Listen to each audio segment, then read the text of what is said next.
We're back again, Huddle Up Coaches. I would just like to have this video go. We're celebrating the 25th anniversary of the first conference championship team that we had at Clark, and these are the guys that have been able to show up for us. And the mainstays for the most part. We've got a couple guys missing, but we'll go with what we've got now. So the first thing I'd like to do is, starting over on the far side, just introduce you, who you are and what you did. Right? Ryan Ridgely, kicker. Fred Barron's coach. Jamie Kieran, outside linebacker, fullback.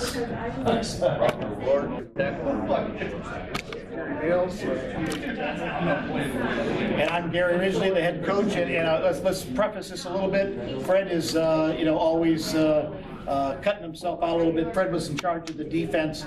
He was our defensive coordinator. And this group was, as far as I can find, was the first team ever to lead the area in defense. We were the #1 defense that year. And so it goes a lot to say with that as we're going on. Now this is going to go on YouTube, guys, so we do have to keep it clean, okay? And Well, if we got the right group. yeah, I don't know. It doesn't bother me what you say bad about Coach Barrett. It's okay. Just remember, I was the good guy. Because I can't edit this. So if all of a sudden there's a different voice in there when you see it, it was because there was an editing going on. Better be Donald Duck. I've gone on record a number of times that this was probably my favorite group, and probably the team that defined whatever coaching ability that I had. A little bit different than a lot of the other teams because, unfortunately, for how 5 of you, right? 1, 2, 3, well, 4 that are here, but 6 of you as sophomores started, and we were 1-8, and we were not very good. Would everyone agree with that? I mean, we struggled a lot, but in 2 years' time, this group just turned things around. So we're going to get into that a little bit, and I'm going to, anybody can jump in at any time. Don't worry about that. Let's not get into an argument or anything in that case. But if you have something to say, we're going to say it. But I've got some questions for you, and we'll go ahead and I'm going to start with Bobby O'Rourke, who's in the middle. Robert O'Rourke, sorry, it's Robert O'Rourke now. It's never been that in my lifetime. But we'll start with him. And the first thing that comes to your mind when you think of Clark football. Make sure we tell it loud enough to say it again, Mike. Discipline. And you want to add anything to that further? Just a family group that always stuck together. Cool. Jamie? Yeah, I completely agree. Discipline and toughness comes to mind. Well, we had to be tough. We had low numbers, so toughness. Chubba? I'd say making the most out of your ability. We never had the big tools and things like that, but man, when we worked as a team and we were a machine and we knew we were in a dogfight every day. And that's what I remember. Well, Joe? I'd say pride. Pain is temporary, pride is forever. One of my favorite slogans of that year. I thought sure that you were probably going to say not drowning. Not drowning. I think that'd be the first thing. And just a little story that goes, we played Morton in the 6th game of the season, I believe. Is that right? It was 6. I think the 6th game of the season. And for all intents and purposes, it was for the conference championship. First time in 17 years that we would have got that. And it was a downpour. Nobody else in Northwest Indiana finished their football game that year, or that week, except us. And we won't get into that at the moment, but the downpour was so bad, and we were doing a technique called gap charge. And I can distinctly remember Woj comes off the field after the first series, and he's standing next to me, and he has mud caked in his face mask, and he kind of puts it away from his eyes a little bit, and he says, "Coach, I thought I was going to drown." On there. Jared, what about you? I think togetherness. I mean, we hung out off the football field. We spent a lot of time together. pretty much stayed in contact throughout the years. I think just the family and the friendships that we had during that time. And I felt even that, super close. Ryan? Oh, go ahead, Jared. Go ahead. And like we were different. We came from we were a little different, we weren't all the same, and we still came together, Different areas of the city and different walks. Right? I'd say family. I mean, when you spend 12 hours a day during 3 days with everybody, and you ain't going anywhere, and you learn to work together. I mean, there were arguments, fights, but all in all, throughout football season, even after football season, you had everybody hanging out, like Jerry said. I can remember hanging out, going to Jerry's band to movies and things like that after games or whatever. So just family. Fred? I think this day today, 25 years later, seeing the majority of the linemen here, I will say that. No, but the heart and soul of the team is the leaders, and I got to say, we have them all. I mean, these guys didn't say, we're not doing that. We changed the defense that week with the 4-4. We told them to grab them ankles on 6'5", 240-pound guys, so the linebacking crew could clean up, and they did it. And 280 pounds. Yeah, you're being light at 240. Let me tell I you. went to some major colleges and played, and nobody, and I think including, you can tell us a story about the coach, believed we had a chance on that football field, but except 11 people we put up against them, and that made the difference at Hammond Park. We didn't need 30,000 players on the side. We had 11 people that believed in what we said, and they followed it, and I respect the group. And I want to preface this a little bit because Chubba and Ryan were both sophomores on that team. Right. And Chubba started probably both ways, at least partially, right? I mean, defensive, we might not have been on every down, but because that was Fred's big deal about rotating guys in, keeping guys fresh and things of that kind. And Ryan had really never kicked before, and he was the extra point kicker. And sometimes I'm sure he will tell you over his 3 years, there were times he wasn't real happy about wanting to go home, and things like that. We'll get into that a little bit later.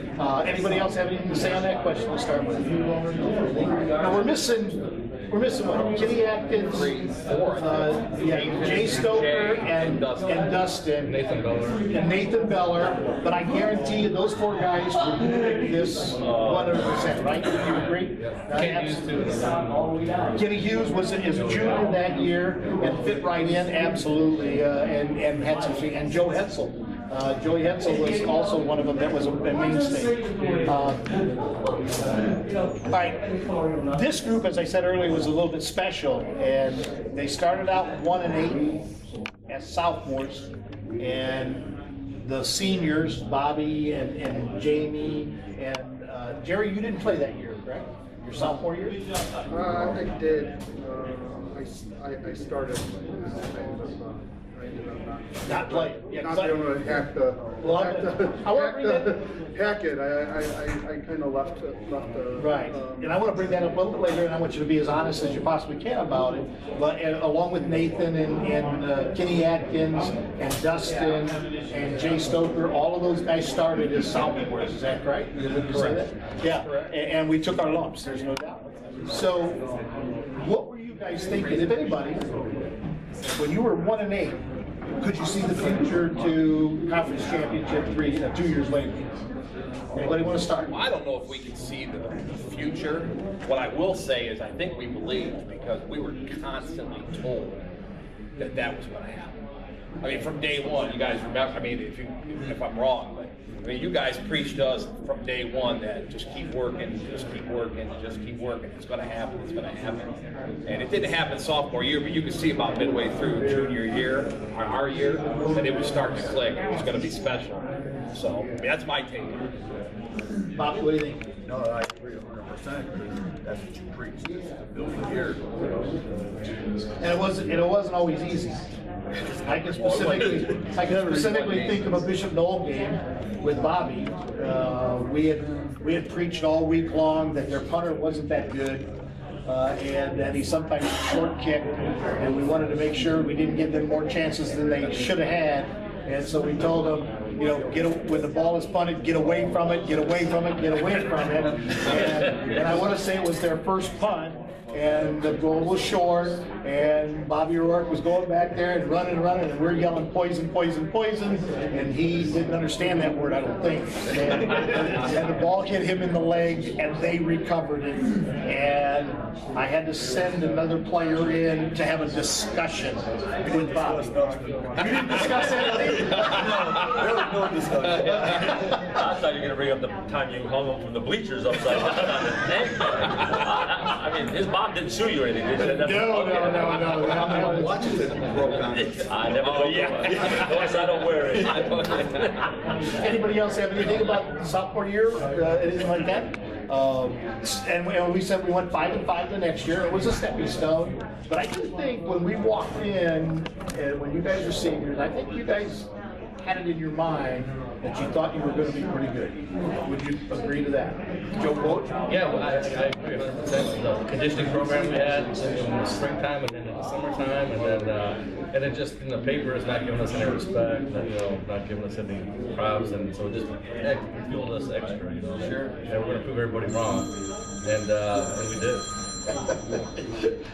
You're buying the next beer. I think One of that- the players that probably can't find the place. I thought maybe that was a newspaper trying to give us some props at the time. But, this is for Chubby and Ryan. You guys are pretty new. Now, Chubby, you actually started as a freshman the year before.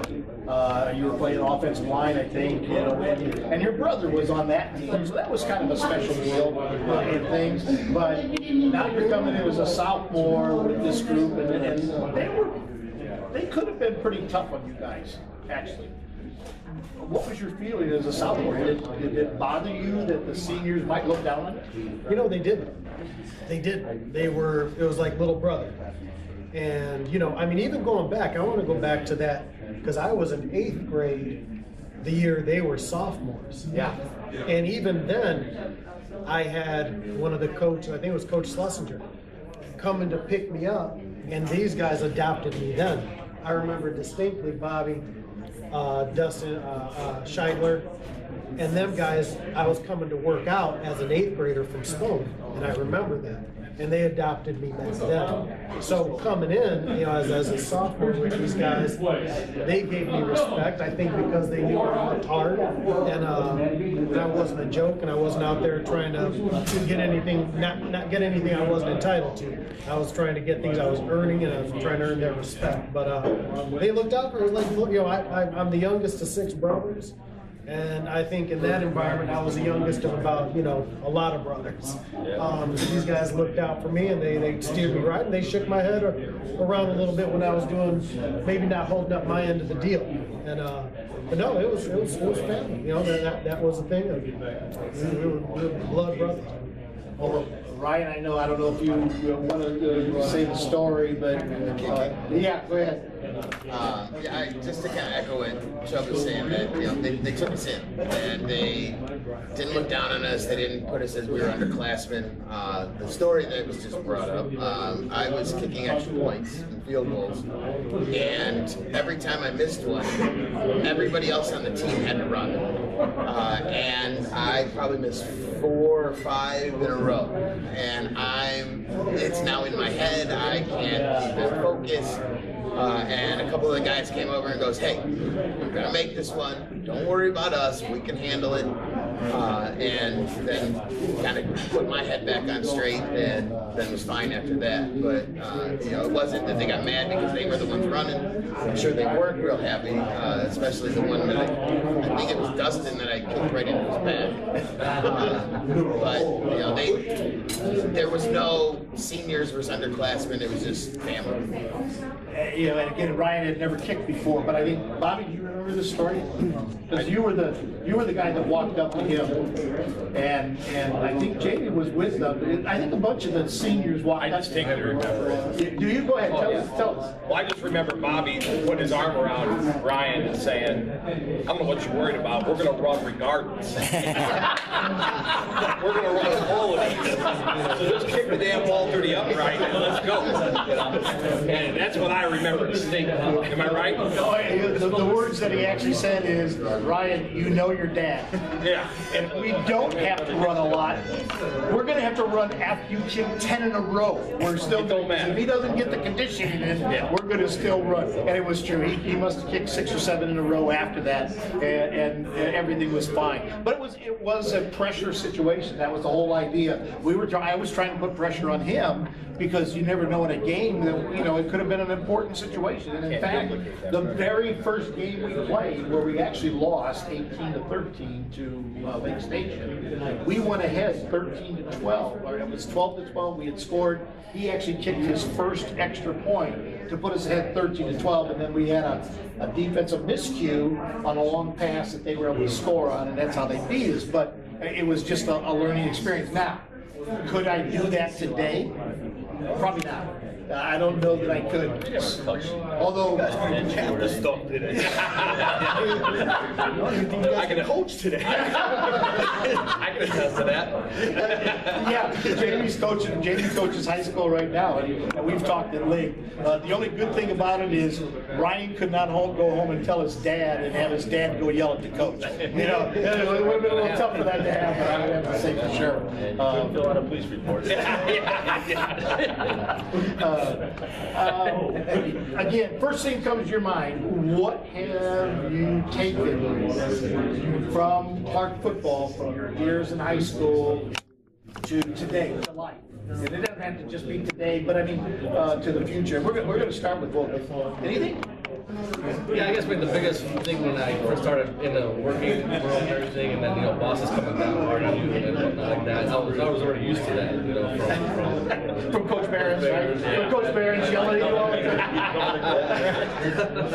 time. So just that mental toughness part of it, where I was able to push that aside and then just keep going with my job and then keep focused on that. I think that's the biggest thing that I remember about it. Jerry? I think just showing up every day, being there for as a team, not disappointed in them, and that someone's counting on you. So that's what we had to do. Clark, you didn't miss practice because you were going to hear about it. You don't miss work because that mindset was great. Very good point. Chubba? Leadership. Man, you taught us how to, in leadership, the most important things, it's something I am fascinated with. I read about constantly, and you get into trust, family, being fair, being consistent, and being able to get people to do what you need them to do, what you want them to do, and what's good for your whatever organization, your family, your workplace, your marriage, that leadership that comes through that loyalty. When you got 28 people on a football team, 35, I think was our biggest crew, and you need each other, and you need your roles. You need to lead. Everyone had some type of role in helping that come out. That's one of the biggest things I was able to see you doing through us, and then coming up and being able to put into place into any situation. And I want to state that Chubba knows a little bit about that.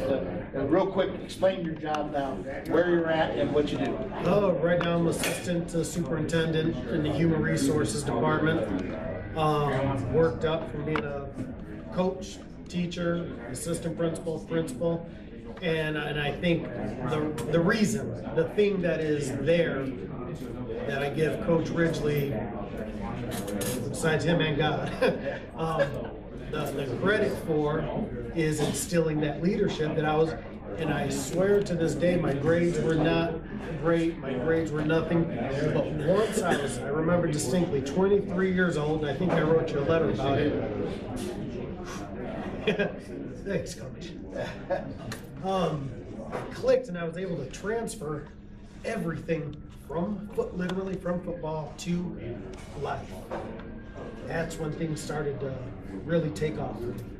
And just be able to implement every one of those aspects, then to endure, to persevere, to help others in the mud and carry them along, and that's what it's about. That's how I live my life.